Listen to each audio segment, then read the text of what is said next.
Diplomatie, Emmanuel Macron au Groenland, une visite stratégique pour affirmer la solidarité européenne face aux ambitions américaines. Le président français Emmanuel Macron a effectué une visite historique au Groenland le dimanche 15 juin 2025, devenant le premier chef d'État étranger à se rendre sur cette île arctique. Depuis la montée des tensions diplomatiques causées par les déclarations du président américain Donald Trump, ce déplacement du chef de l'État français visait à affirmer la solidarité de la France et de l'Union européenne envers ce territoire autonome danois convoité par ses richesses naturelles et sa position géostratégique. Emmanuel Macron en parle. Je viens dire aussi la solidarité de la France, de l'Union européenne pour la souveraineté, l'intégrité territoriale de ce territoire. Accueilli par la première ministre danoise Mette Frederiksen, le président français a tenu à rappeler avec force que la souveraineté du Groenland ne saurait être remise en question. Écoutons-le à ce propos. Je pense que c'est pas ce qui se fait entre alliés.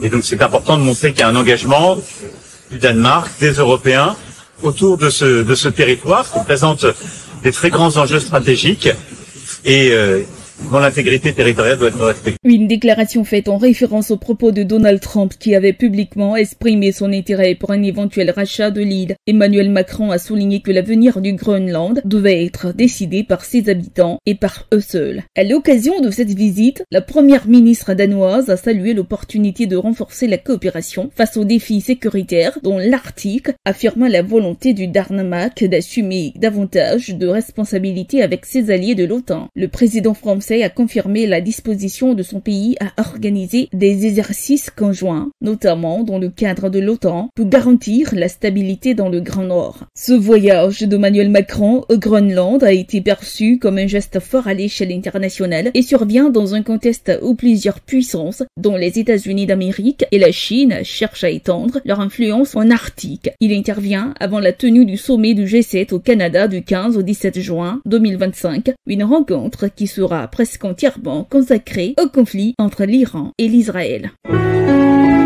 APRA, Agence Presse Radio et Audio.